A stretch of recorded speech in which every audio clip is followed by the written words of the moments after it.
তুমি যদি একজন প্রবাসীর বিদেশে 1 মাসের কষ্ট দেখতা, তাইলে প্রবাসীর সন্তান বুঝতো তার টাকাটা উপার্জন কত কঠিন।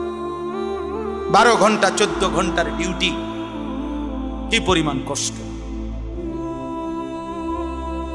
এই জন্য বাপ, আমার দুঃখ এটাই, আমার কথা এটাই, আমরা যদি আমাদের সন্তানদেরকে না ফিরাই, আমরা যদি চেষ্টা না করি রে বাপ, এই প্রজন্ম টিকবে না।